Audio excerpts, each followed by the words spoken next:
Hello. So, like I said in the last video, if you haven't seen it, I was basically giving a tour of this particular MCU board package. So, typically, where I usually start is at the manufacturer's website and all the resources that they have. I try to explore that first. For this video, we want to find out how do we develop with this board. What IDE can we use to develop. So if you start reading through this, you will definitely have some idea, but tools and software will probably give you a better hint of what IDE. Then the manufacturer, straight from the manufacturer, says recommended tools and software. You can already see there's an IDE here. Then you can also see some other software that they provide for this. So this is IDE. You can develop integrated development environment. This is one that I'm not familiar with for this type of board. They call it the MX or MX2, and it says initialization code generator.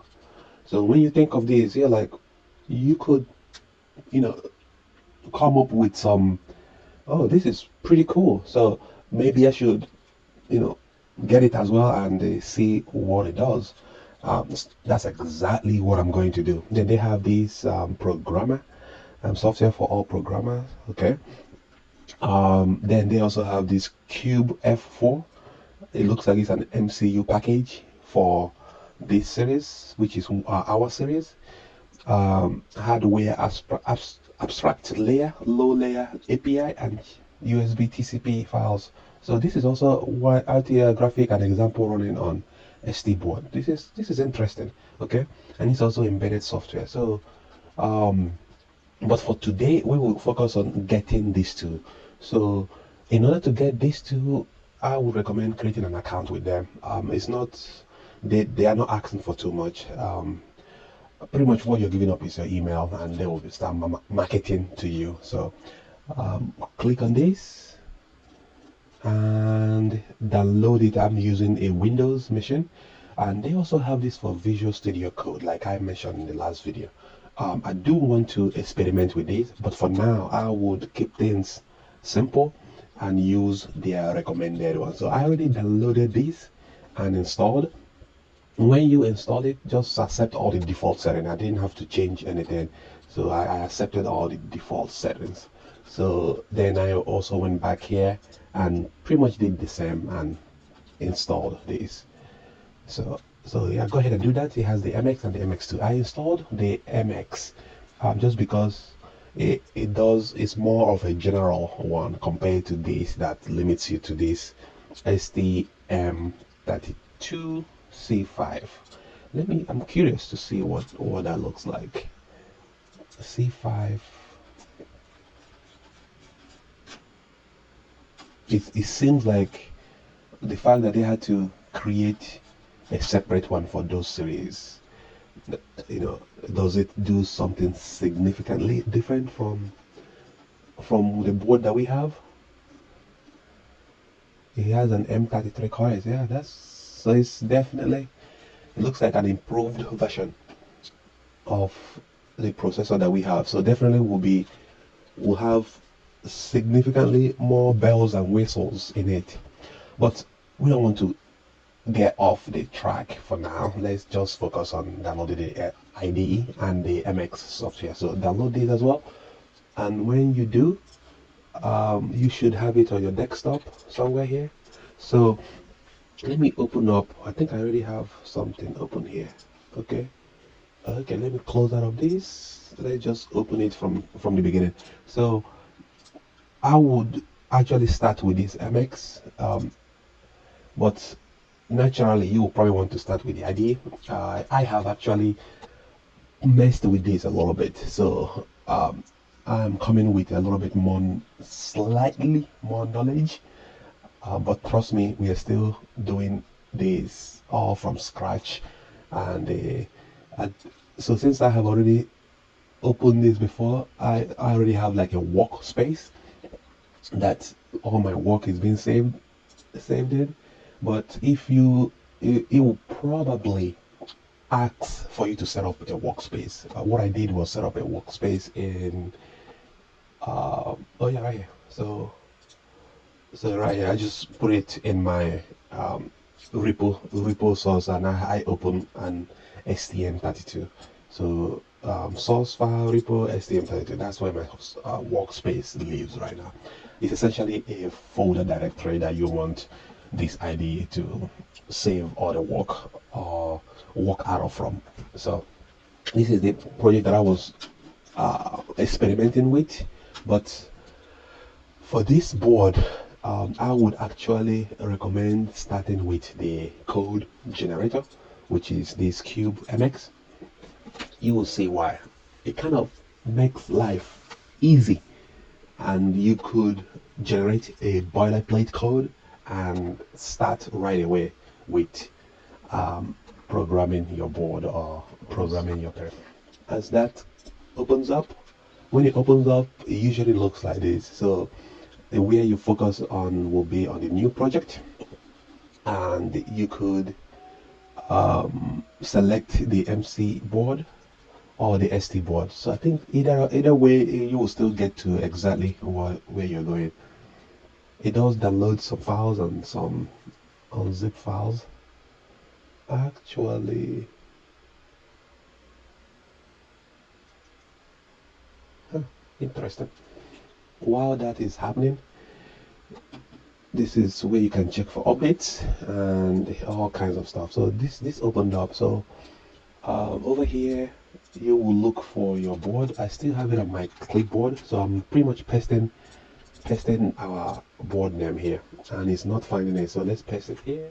So this is MCU filter. So it's actually looking, we'll be looking by the MCU. So no, we do not want to do development. Let's do board selector here. Yeah, that's what we want, board selector.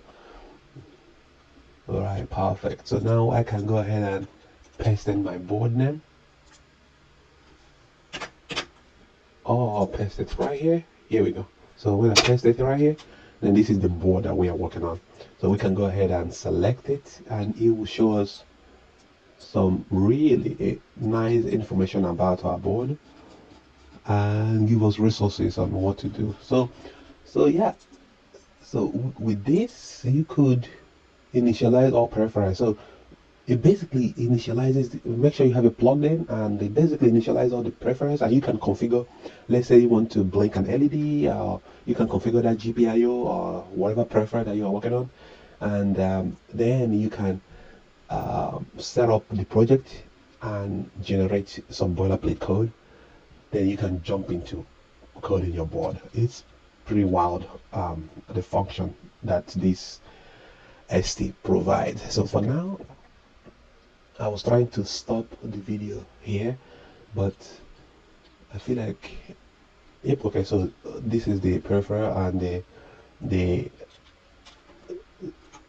MCU, it looks like something already was initialized here. So all the ones in green was already set up, and but in general, this UI gives you a pinout view. It gives you some category of things to configure. You can configure your clock here. Project configuration, give your project a name, and target a project location for it. Target toolchain folder. Target, you want to target the CubeIDE for development. So for now, then you can go to tools, and I don't know what this does, to be honest, but you can configure your analog pins or your timer, core. You could configure all of these. Some people probably understand what this all means, and some people do not, like me. So this is why code generator, and it would generate the boilerplate code that you can use to start programming your board. But yeah, I think this is a good place to stop. And yeah, pretty much went through then when it generates the code, I guess let's try to wrap this up by showing the actual IDE here.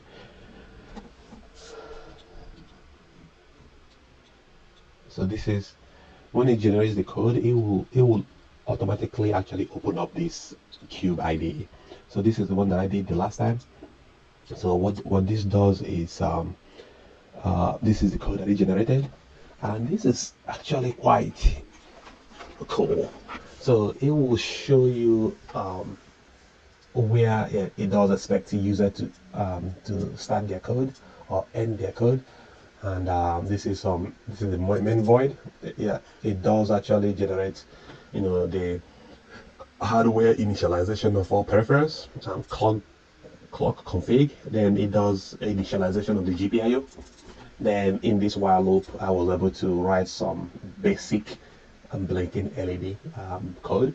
If you notice, I'm using the API from provided by the generated code actually. So this is GPIO write pane, and if you notice, so this API is coming from. So if you notice the function here to set the pane state, so it shows you what it expects, the parameter that it expects, shows you exactly what it does, and this API is right here. So this is generated, and if you want to find this API, if you hover on it, you can see the file path. So it's at the driver all path. So if you go to driver and the hardware abstract layer and go to the source file, you could see all the API that is available for you to use. So obviously I don't see the gel right here. Obviously I'm currently just using the GPIO, but based on what we generated, we have access to some other API like DMA.c. This is the header file that will make it more easy to understand exactly what we can do with some of these API, some power API, RCC, system utilities, right off the back, we have a lot of support built in. We can start using to develop our software. So that's what else can I say? So we have the build, the debug configuration. What else? Let's see. Then this .ioc opens up this MX for more configuration, for additional configuration.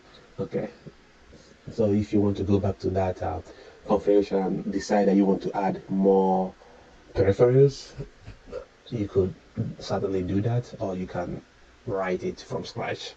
Up to you. That's pretty cool actually. Although I was going for more bare metal type of development, so this is one of the reasons why I'll probably focus more on the BBB board. But I'm curious to see how this works too. So this is the configuration that we did last. So we initialize this GPIO, initialize some timing, clock time, and then hit the generate code, and so I can close back this out. What else?